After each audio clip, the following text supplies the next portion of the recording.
나는 선한 싸움을 싸우고 나의 달려갈 길을 마치고 믿음을 지켰으니 이제 후로는 나를 위하여 이의 면류관이 예비되었으므로 주 곧 의로우신 재판장이 그날에 내게 주실 것이며 내게만 아니라 주의 나타나심을 사모하는 모든 자에게도니라. 오늘 말씀의 제목은 마지막 경주란 제목으로 말씀의 은혜를 나누기를 원합니다. 어제는 그 피타고라스 이야기를 제가 하면서 그 주전 6세기 경의 인물의 이야기로 시작을 했는데, 또 오늘 그 주전의 이야기를 좀 하나 여러분과 함께 나누면서 시작을 하려고 합니다. 주전 490년, 그러니까 BC 490년이라고 우리가 이야기를 하죠. 그 당시에 우리 이스라엘 주변에는 그리스란 나라가 있었고 이탈리아라는 나라가 있었고, 그리고 그 당시에 패권을 장악하고 있는 나라가 어떤 나라였었냐 하면 페르시아라는 나라가 있었어요. 그러니까 페르시아라는 나라가 전쟁을 통해서 주변 나라를 다 정복하고 있는 거예요. 그래서 어디까지 쳐들어왔냐 하면 그리스 가까이 쳐들어오는 거예요. 그래서 그리스가 이 전쟁에서 지게 되면 이제 나라가 전체 지배를 당하기 때문에 이 페르시아가 다가오는 길목에서 이제 기다렸다가 전투를 시작을 하게 됩니다. 그 광야의 이름이 무엇이냐 하면 마라톤 광야예요. 이 마라톤 광야라는 곳에서 페르시아랑 이 그리스가 전쟁을 일으키게 되는데, 그 막강한 권력을 가지고 있었던 페르시아에게 이길이라고는 많은 사람들이 장담을 하지 못했어요. 근데 결론은 어떻게 되냐 하면 그리스가 이기게 된 거예요. 그래서 그 놀라운 승전의 소식을 이제 그리스에 있는 아테네에 있는 국민들에게 전하기 위해서 한 병사가 말도 없이 달려가기를 시작을 합니다. 그래서 그 달려가서 그 아테네에 있는 국민들에게 우리 그리스가 승리했습니다라는 소식을 전하고서 거기에서 바로 쓰러져 죽어버렸어요. 근데 이 사람이 몇 킬로를 달려왔냐 하면 42.19km를 달려온 거예요. 여러분, 42.19km 하면 생각나는 거 있어요? 올림픽 때 마라톤의 달리기 거리가 바로 42.19km인 거예요. 그래서 그 승전보를 전하고 죽은 병사를 기념하기 위해서 로마 황제가 이 마라톤 광야에서부터 뛰어왔다고 해서 마라톤이라고 이름을 짓고, 그 마라톤 경기에 이제는 승리하는 사람에게 월계관을 씌워주고 영웅의 칭호를 해주는 것서부터 이 마라톤 경기가 시작이 되어진 거예요. 그러니까 42.19km를 달려와서 죽은 것이죠. 그만큼 힘겨운 거리를 뛰어왔던 거예요. 여러분, 만약에 그 병사가 중간에 죽을 수도 있는 거잖아요. 근데 그 놀라운 기쁨의 소식을 전하기 위해서 고국에까지 달려와서 그 승전보를 알리고 죽었던 거예요. 얼마나 놀라운 영웅이에요. 42.19km가 거기에서부터 시작이 된 거예요. 그래서 42.19km는 어떤 사람들은 이렇게 이야기를 하기도 했어요. 마의 구간이다. 왜냐하면 그만큼 달려오다가 죽은 사람이 많이 있었기 때문이죠. 그런데 지금 여러분 보세요. 42.19km를 달리다가 죽은 사람의 숫자들이 점점점 줄어들어요. 그리고 42.19km는 이제 마의 구간이 아니라 마라톤을 하는 사람이라면 당연히 달릴 수 있는 가능한 거리로 지금 이야기를 하고 있습니다. 여러분, 귀뚜라미를 혹시 아세요? 귀뚜라미가 이 높이 뛰기를 잘합니다. 높이 뛰기를 잘하죠. 그래서 이만큼 뛰기도 하고 이만큼 뛰기도 하고 이만큼 뛰어 오르기도 해요. 근데 이 귀뚜라미를요, 병 속에 딱 집어넣어요. 그리고 거꾸로 놔요. 그러면 이 귀뚜라미가 이제 뛰어 오르잖아요. 그러면 얼만큼 뛰어 오르냐 하면 병의 크기만큼뿐이 못 뛰어 오르는 거예요. 왜냐하면 이 천정에 막혀 있잖아요. 병에 막혀 있잖아요. 그러면 계속해서 그 안에서 뛰어오르는 그런 것을 계속해서 반복을 합니다. 며칠을 지나고서 이 귀뚜라미를 다시 병 밖으로 옮겨 놓습니다. 그럼 이 귀뚜라미가 얼마만큼 뛸 수 있을까요?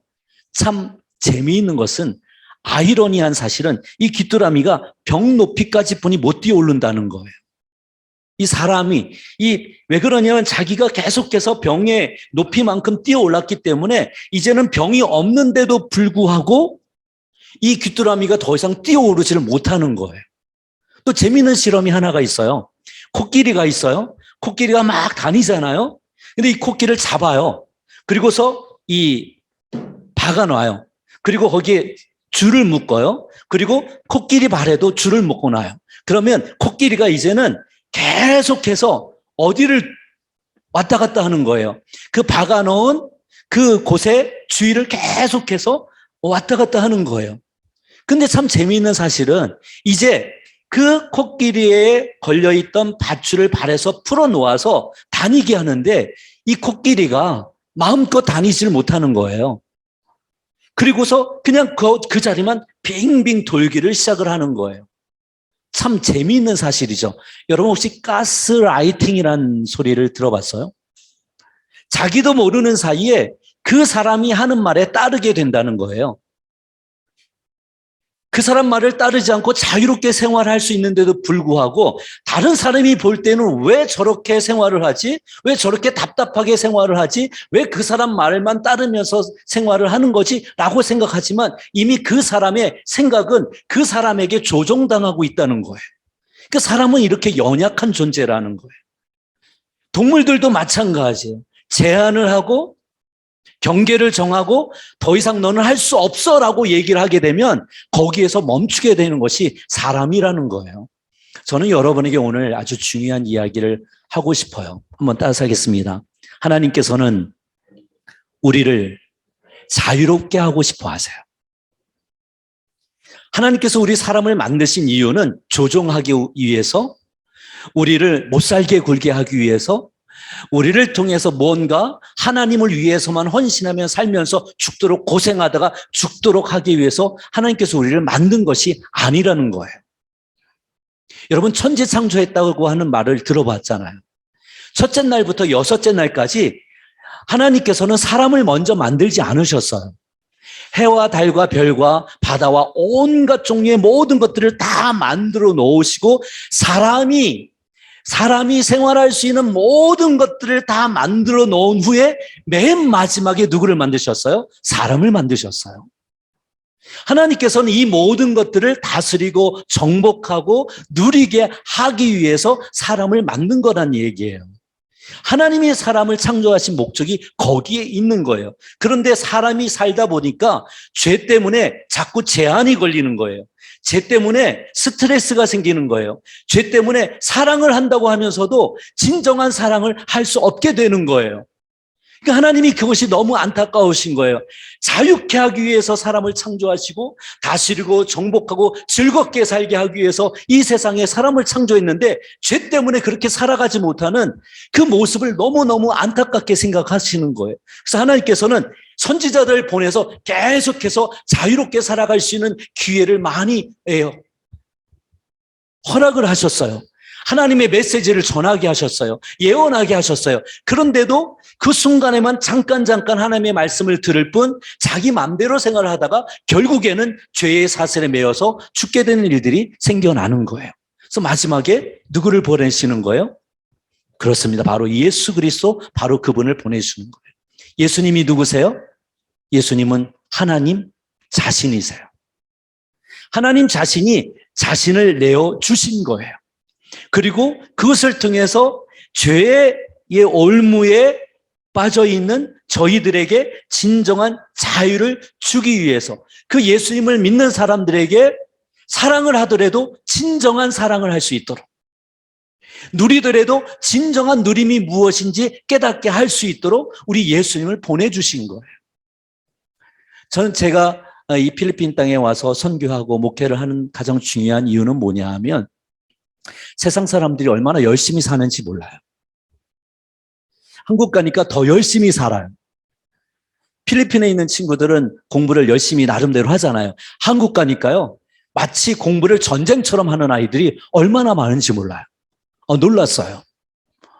그리고 뭔가를 쟁취하기 위해서 너무너무 열심히 살아가는 그 모습이 한편으론 대견스럽고 정말 잘하는구나, 열심히 하는구나, 그런 생각이 들다가도 제 마음속에 어떤 마음이 드냐 하면, 정말 생존하기 위해서 이렇게 열심히 살아가는데도 청년들이 자기 자신이 비참하다고 생각을 해요. 너무나 잘 살고 있는 한국에 살면서도 한국에서 태어나서 취직을 하는 것이 하늘의 별 따기라고 생각하면서 살아가요. 그리고 제가 한국에 갔더니 부동산 값이요, 10억 하던 게 20억으로 올랐어요. 어떤 데는 30억까지 올랐어요. 여러분, 1억 벌기가 쉬운 것 같아요? 쉽지 않아요. 그런데 집을 가지고 있었는데 정책을 잘못 피는 바람에 10억짜리 그 집이 30억짜리가 된 거예요. 그러니까 청년들이 돈을 벌어서 10억짜리 집을 사는 것도 어렵고 2억짜리 집을 사는 것도 어려운데 30억짜리, 40억짜리 집을 어떻게 사냔 말이에요. 1년이 지나니까 저절로 올라버린 거예요. 자기가 아무리 열심히 노력을 해도 할 수 없는 것들이 많다는 상대적 이 빈곤을 겪게 되는 것이죠. 여러분, 성경에 보면 이런 말씀이 있습니다. 진리를 알지니 진리가 너희를 자유케 하리라. 이런 말이 있어요. 이게 뭐냐 하면 여러분이 정말로 자유롭게 살고 싶으면 진리를 알아야 된다는 뜻이에요. 여러분, 돈이 많고 적은 게 중요한 것이 아니고요. 그리고 또 내가 높은 지위에 있느냐, 그리고 낮은 지위에 있느냐, 그게 중요한 것이 아니고 하나님이 왜 우리를 이 땅에 태어나게 하셨을까? 그리고 하나님께서 나를 이 땅에 태어나게 하셨다고 한다면 진정한 자유를 깨닫게 한다면 그 진정한 자유함에서 저와 여러분이 누릴 수 있는 것들이 점점 많아진다는 거예요. 2021년 표어가 블레싱이었어요. 블레싱은 뭐냐 하면 해피니스와 조금 다른 의미예요. 블레싱도 우리나라 말로 번역을 하면 축복이란 말로 번역을 할 수 있고, 해피니스란 말도 번역을 하면 행복이란 말도 번역을 할 수 있거든요. 근데 요즘 한국 성경을 쉽게 번역을 하면서 이 블레싱이란 말도 무엇으로 번역을 하냐 하면 행복이란 말로 같이 번역을 했어요. 그러니까 우리나라 말로는 이제는 현대인의 성경을 찾아보면 구분이 안 가는 똑같은 말로 표현을 해주고 있어요. 그런데 이 블레싱이란 말과 이 해피니스란 말은 조금 달라요. 뭐가 다르냐 하면 이 블레싱은 하나님께서 사람을 창조하실 때에 자유케 살게 하기 위해 허락하신 모든 복들을 이야기하는 거예요. 그런데 죄를 지은 이후로 사람들이 찾고 있는 행복은 어떤 행복이냐 하면 해피니스라는 행복이에요. 그러니까 하나님이 주신 행복은 블레싱이라고 하는 행복이고, 이 세상에서 우리가 찾고 애쓰고 그렇게 살기를 원하는 행복은 바로 해피니스라는 행복이거든요. 근데 해피니스의 어원이 뭐냐 하면 해픈이에요. 해픈. H-A-P-P-E-N.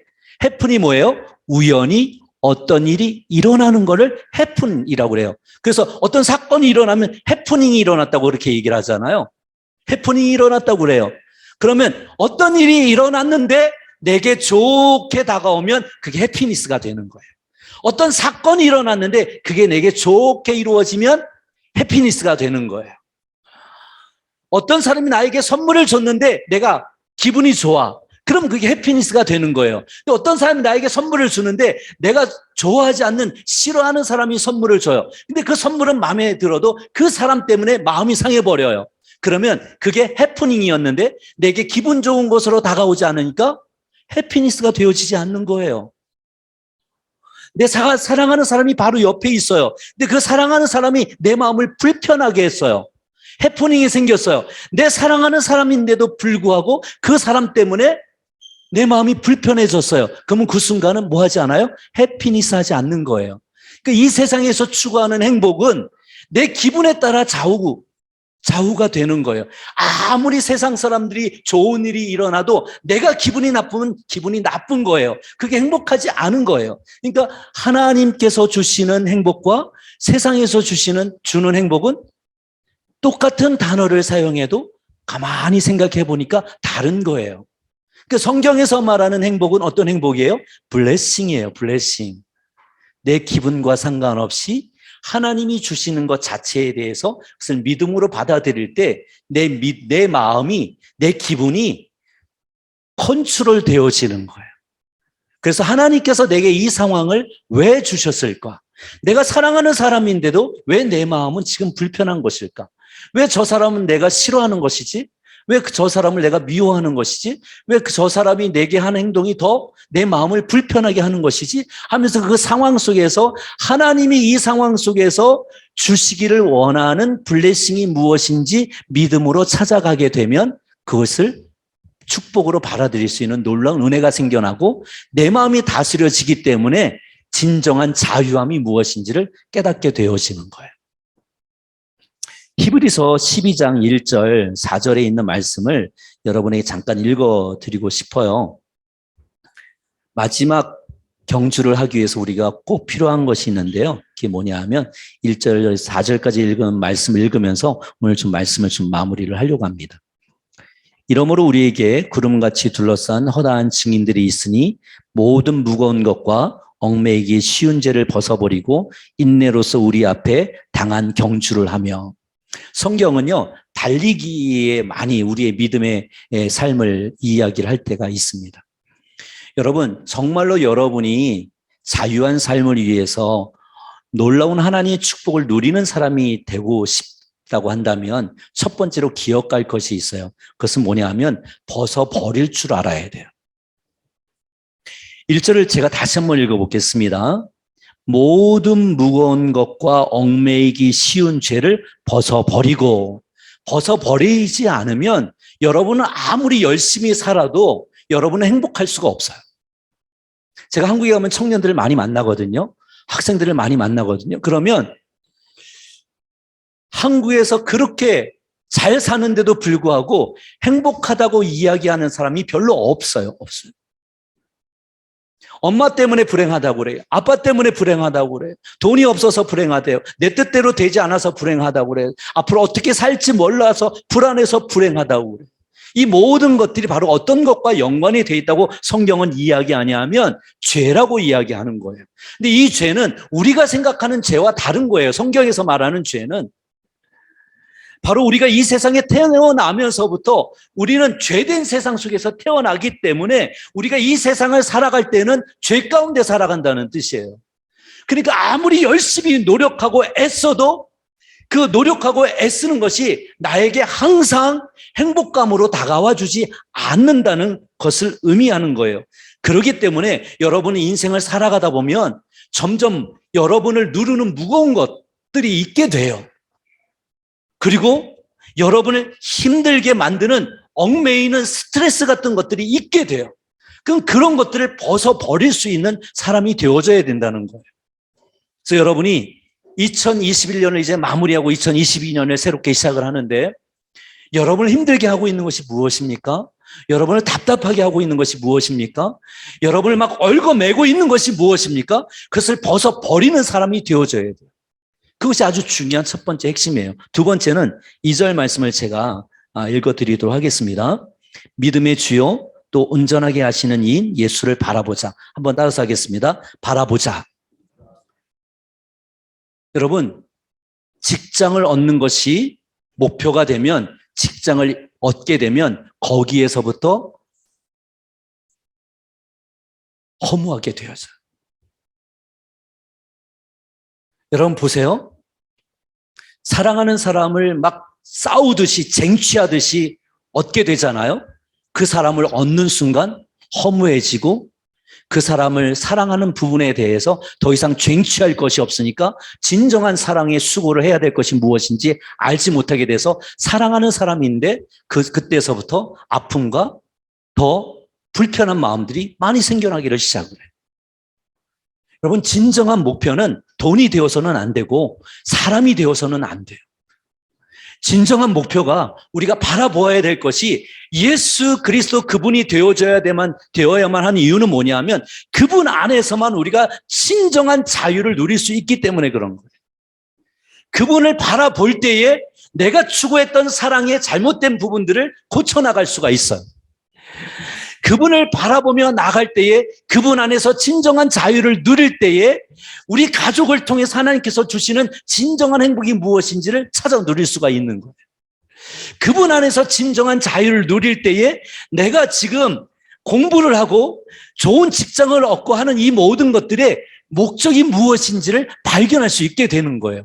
그러면 그 직장을 통해서도 그 내가 사랑하는 사람을 통해서도 더 큰 기쁨과 더 큰 은혜를 우리가 찾아가게 되어지는 것입니다.